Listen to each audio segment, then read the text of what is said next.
Because next contestant আসছে রণ ডাকাতের জায়গা থেকে, রানাঘাট নদিয়া থেকে। Please welcome Shubhabrata Nandi.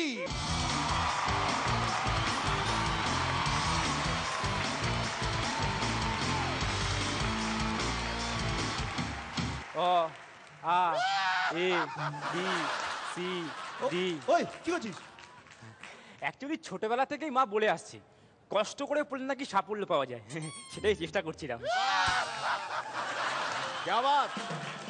আগেকার দিনের বাবারা মেয়েদেরকে ডাউন টু আর্থ মানে মাথা নিচু করার জন্য সবসময় চেষ্টা করতো যাতে সে নম্র ভদ্র থাকে। আর এখন বাবা মেয়েকে মোবাইল দিয়ে দিয়েছে, ফ্রি SMS, সবসময় ডাউন টু আর্থ। একদিন দুষ্টু বৌদির মেয়ে এসে বললো, জানো মা আজকে না একটা ছেলে আমার ডান গালে কিস করেছে। তুই শুনে নিশ্চয়ই একটা ঠাস করে চল মেরেছিস না?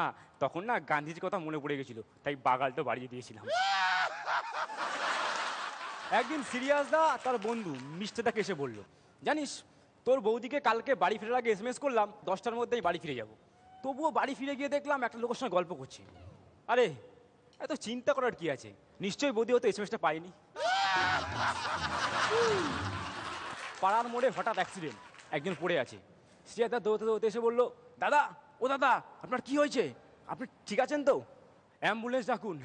অ্যাম্বুলেন্স দা ঠিক আছেন তো?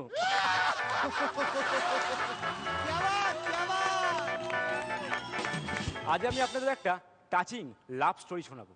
একটা ছেলে একটা মেয়েকে খুব ভালোবাসে, মেয়েটাও ছেলেটাকে খুব ভালোবাসে। একদিন তারা পার্কে গেল, রোম্যান্টিক মুভমেন্ট।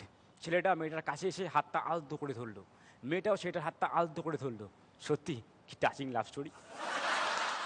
কর্পোরেট অফিসে বসেদের নানান কথা নানান রকম মানে আছে। বস যখন বলে you have done a great job, তার মানে সামনে অনেক কাজের চাপ, করতে হবে কিন্তু। বসরা যখন বলে we are working on it, তার মানে এখনও কাজ শুরু করিনি, তবে করব। বস যখন বলে উই আর এ টিম, তার মানে হলো যদি কিছু ভুল হয় শুধু আমাকে একা দোষ দেবে না। সব শেষে বস যখন বলে অল দি বেস্ট, তার মানে হলো এগিয়ে চলো, সামনে ঘোর বিপদ।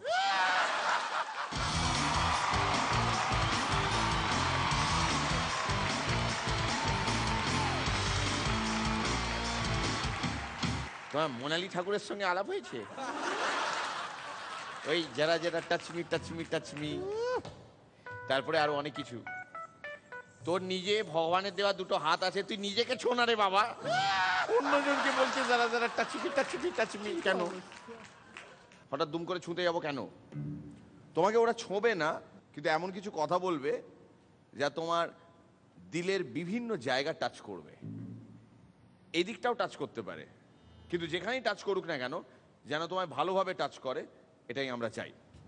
খরচ দা, আমার তোমার এনার্জি লেভেলটা খুব ভালো লেগেছে, কিন্তু একটা জিনিস তোমাকে বলি যে তুমি এত তাড়াতাড়ি বলছো কথাগুলো, যে কথাগুলো অনেক সময় আমরা পরিষ্কার করে বুঝতে পারছি না, যেটা কমেডির একটা বিরাট অঙ্গ, সেইটাকে মিস করো না। কিন্তু ভালো, তোমার অ্যাক্টিং সেন্স ঠিকঠাক আছে, তুমি প্রেজেন্টও করছো যথাসম্ভব ভালো, তোমার সাবজেক্টগুলোও খুব ইন্টারেস্টিং। ডেফিনেটলি তুমি এগিয়ে যেতে পারবে, শুধু এই জিনিসগুলোকে একটু মাথায় রাখলে। শ্রীলেখা, এত তাড়া কিসের তোমার? তোমার একটা অ্যাটিটিউড আছে, তুমি যেভাবে শুরু করলে সেটা এত সুন্দরভাবে শুরু করলে, ভীষণ অন্যরকম।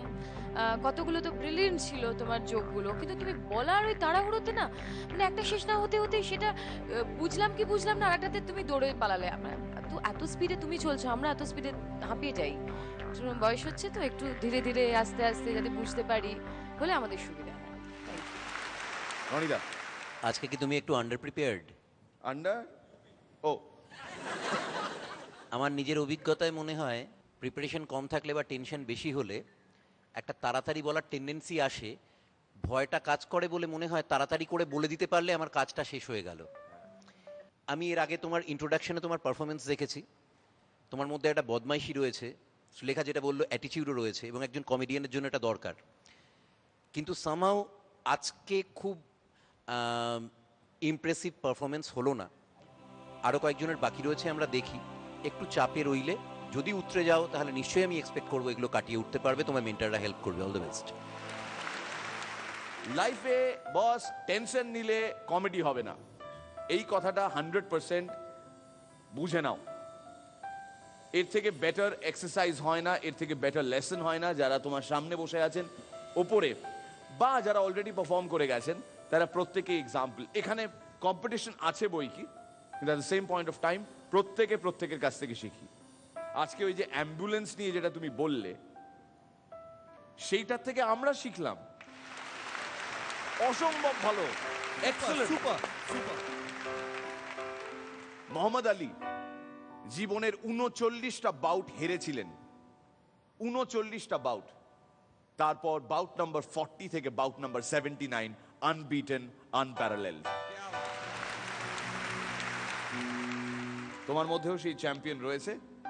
এটা হতে পারে কমেডির মঞ্চ, কিন্তু লড়াইটা ছেড়ো না ওস্তাদ, তাহলে আর রণ ডাকাত হলে কি করে। All the best, thank you. धीरे धीरे हौसला बढ़ाना है, हद से गुजर